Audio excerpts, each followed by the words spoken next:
Scottie Pippen with 14 points tonight. Mario Ellie fell asleep. How many times have we seen Michael Jordan steal the rebound and jam it home off the missed free throw? That got this crowd on their feet. And here's the timeout that I talked about. Mario Ellie falls asleep, and Michael with a spectacular slam dunk.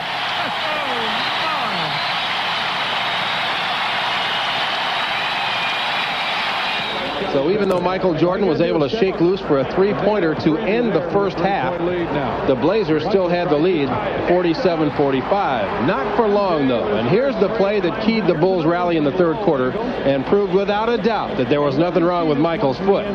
You can't relax for 1 second with that guy on the floor. 38 points in 38 minutes for Michael last night.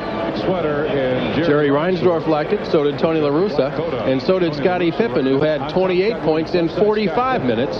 He also benefiting from Michael's return as the Bulls win at 111-99 and break a two-game losing streak. You know, as interested as Chicago was in the injury to Michael last week, nobody was more interested than the Bulls head coach, Phil Jackson. He talked earlier tonight with Wayne Larrabee.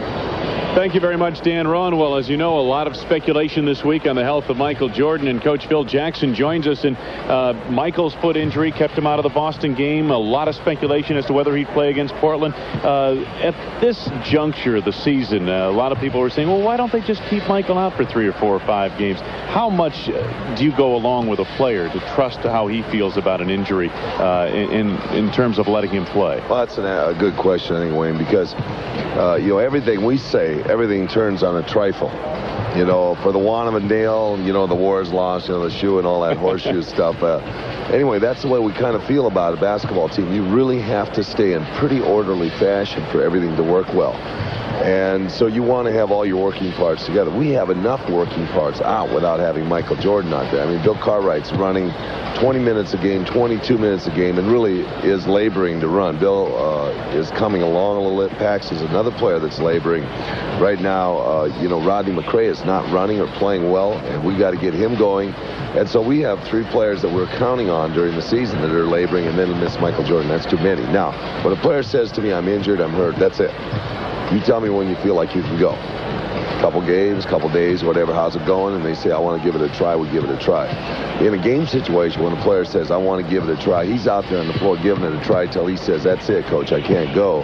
And then, you know, I have to let it go. Now, if the medical people come by and say, hey, he may think he can go, but he really can't, then we pull the guy out and say, you know, you're not okay to go. And that happened to us once in the playoffs with Scottie Pippen in the 5th game of the Detroit Pistons series in '88. And I think that hurt our chances in a game like that. But that's when we make a decision and say, no, you can't play, even though the player wants to play. When a player, especially a guy like Michael who knows his body, says, I can go, we let him go as long as he wants to.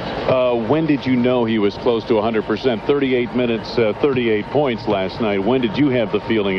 Some of us thought maybe third period when he went in from the free throw line and slam dunked a missed free throw by Scottie Pippen. Well, this, you know, the coaches are going to blame the kid who was out here at the three-point line, the dim box out, Michael, because Michael started behind the three-point line, and you notice he had to bend his arm to get that in. If he would have dunked that straight arm, it wouldn't have ever gone in. He had to kind of curl it back here to put it in. That's how high he came. But in the beginning of the third quarter, he went up in the first minute. I didn't think he played well in the first or second quarters. He kind of gingerly testing it out. Am I okay? Can I take this move? Is this shot all right? And then in the third quarter, he got 2 rebounds. The first one, I looked and I said, Chip, how do you think he landed at that time? Chip said, looked to me like he landed and he still had spring and he's okay. The second one, he landed and he took off like, okay, now I got a rebound. I'm going to charge it up the floor. Then we knew he was all right. And finally, of course, that last replay that we saw with Michael putting that one in, coming from 30 feet away to beat everybody to the ball, that was the confirmation in the a la mode. In any case, with an injury, the last hurdle for a player to overcome is mental, isn't it? Well, it really is. And when your body fails you as an athlete, and it might be the first time your mortality has been sounded, and you know that, you know, all good things might come to an end. So, you know, at that time, a player has to have confidence to get back out there on the floor and play 100%. Well, certainly he had confidence last night. 38 points in 38 minutes. That's proof of that. Last night they got Michael Jordan back into their lineup off an arch injury, and they beat Portland. And with that victory, snapped the two-game losing streak that Red Kerr included a loss in Boston on Wednesday night. Michael Jordan, I mean, is he healthy? Is he back? It certainly looked like it last night. Well, there was an article in the Boston paper by Bob Ryan saying it could be worse than they thought. But I want to tell you something. You take a look for yourself. Now, he's not in the picture. Scottie shoots a free throw. He's on the runway. Here he comes. You tell me if you think MJ is all right. He almost overjumped that Kerr. But take a look at what he did last night. A complete ball game for Michael Jordan, and he was back at, if not 100%, darn close to it.